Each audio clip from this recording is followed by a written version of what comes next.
आपका स्वागत है आपके अपने YouTube चैनल महाअध्ययन में। वीडियो को लाइक करें और अगर अभी तक चैनल को सब्सक्राइब नहीं किया है तो जल्दी से कर दीजिए। आज हम करने जा रहे हैं हमारी छठी कक्षा की वर्कशीट और हमारी ये वर्कशीट है हिंदी की, साथ ही हाथ बढ़ाना और नंबर है 19। आज हम इसका पहला भाग पढ़ने जा रहे हैं, मतलब आज हम एक नई कविता या एक नया गीत शुरू करने जा रहे हैं। दरअसल साथी हाथ बढ़ाना ये एक गीत है। जैसे मैंने आपको बताया था कि बहुत सारी विधाएं होती हैं लेखन की, उन्हीं विधाओं में से एक होती है गीत। और ये गीत का नाम ही हमारे पाठ का नाम भी है और इसे शुरू करते हैं पाठ के नाम से ही, साथी हाथ बढ़ाना। और जो इसके गीतकार हैं यानी इसको लिखने वाले जो हैं उनका नाम है साहिर लुधियानवी और ये चित्र साहिर लुधियानवी का ही दिया हुआ है, आप देख सकते हैं। इसके अलावा जब हम इस गीत की बात कर रहे हैं तो इसमें खास बात क्या है? इसमें खास बात यह है कि इसमें बताया गया है कि हमें मिलजुल कर काम करना चाहिए और एक दूसरे का साथ देना चाहिए। ऐसा करने से हमारा काम न सिर्फ आसान हो जाता है बल्कि जल्दी भी हो जाता है। और देखते हैं कि साहिर लुधियानवी जी और हमें क्या क्या बताना चाहते हैं इस गीत के माध्यम से।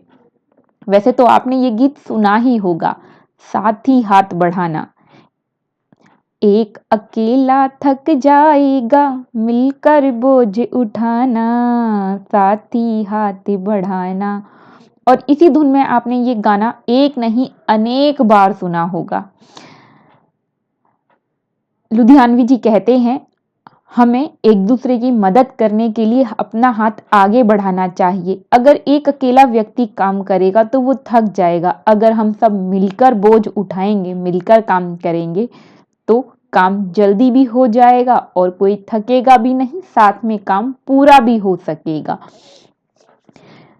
लुधियानवी जी कहते हैं हम मेहनत वालों ने जब भी मिलकर कदम आगे बढ़ाए हैं तो सागर ने रास्ता छोड़ा, पर्वत ने शीश झुकाया। इसका मतलब ये है कि आज हम सागर की गहराइयों तक पहुंच गए हैं।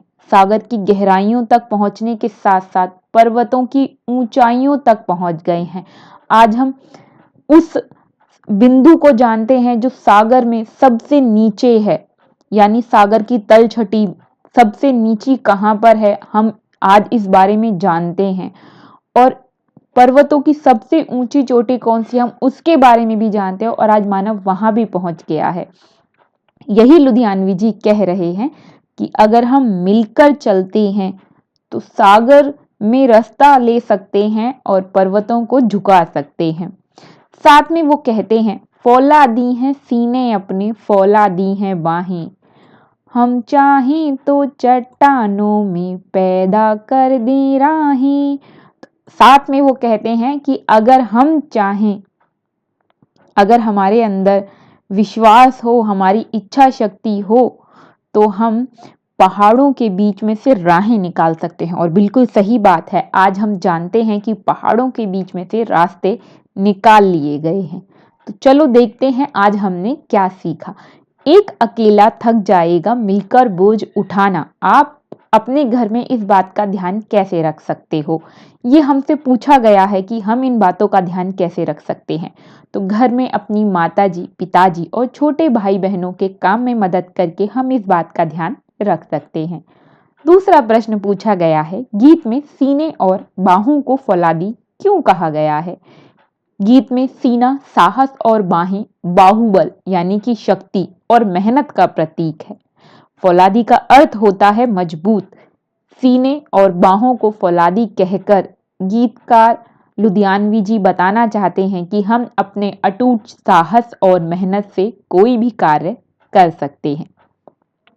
अगला प्रश्न हमसे पूछा गया है, इस गीत में पर्वत, शीश, रास्ता जैसे शब्दों के प्रयोग हुए हैं, इन शब्दों के प्रचलित रूप लिखिए। प्रचलित मतलब जो रूप आज चल रहे हैं। तो पर्वत को हम आज पर्वत को आज हम पर्वत या पहाड़ के नाम से जानते हैं, वहीं शीश को हम सिर के नाम से पुकारते हैं और रास्ता को हम रास्ता कहते हैं। ये है इसका उत्तर। आगे बढ़ते हैं अगले प्रश्न की ओर। सागर ने रास्ता छोड़ा, पर्वत ने शीश झुकाया, गीतकार साहिर जी ने ऐसा क्यों कहा है, बताइए। तो इसका उत्तर है, गीतकार ने ऐसा इसलिए कहा है क्योंकि हम सागर की गहराई और पर्वत की सर्वाधिक ऊंचाई तक पहुंच गए हैं। इसके अलावा आज हमने सागर के ऊपर व अंदर चलने वाले वाहनों का निर्माण कर लिया है और पर्वतों के मध्य से भी रास्ते बना लिए हैं। तो अब बढ़ते हैं हम अपने अगले प्रश्न की ओर। आप अपने घर में किस प्रकार एक दूसरे की मदद करते हैं? मेरी तरफ से आपके लिए छोटा सा उत्तर यह है, लेकिन आप इसके अलावा जो भी लिखना चाहें वो ज़रूर लिखें। हम अपने घर में माताजी के कार्य में मदद करते हैं, पिताजी के कहे अनुसार उनका कार्य करते हैं। इसके अलावा अपने बड़े और छोटे भाई बहनों की भी आवश्यकता अनुसार उनके काम में मदद करते हैं। लेकिन इसके अलावा मेरे प्रिय विद्यार्थियों, आपको हमेशा इस बात का ध्यान रखना चाहिए कि हमें सिर्फ इस प्रश्न का उत्तर ही नहीं देना, बल्कि इसके अनुसार जो हमने उत्तर दिया है अपने जीवन में भी इन गुणों को हमें लाना चाहिए। अब आगे बढ़ने से पहले अगर आप चाहते हैं महाअध्ययन चैनल की तरफ से आपको इसी तरह से वर्कशीट के सॉल्यूशंस मिलते रहें, आपका काम आसान हो जाए, तो ज़रूरी है चैनल चलता रहे। उसके लिए ज़रूरी है कि चैनल पर लाइक शेयर्स के साथ सब्सक्राइबर्स बढ़ते रहें। आपने अगर अभी तक वीडियो को लाइक नहीं किया है तो जल्दी से कर दीजिए, और अगर अब तक सब्सक्राइब नहीं किया है तो आपकी वीडियो के नीचे रेड कलर से लिखा हुआ है सब्सक्राइब, क्लिक कर दीजिए, कलर चेंज और लिखा होगा सब्सक्राइब। फिर मिलते हैं ऐसे ही वीडियोस के साथ, तब तक के लिए स्वस्थ रहें, खुश रहें। नमस्कार और धन्यवाद।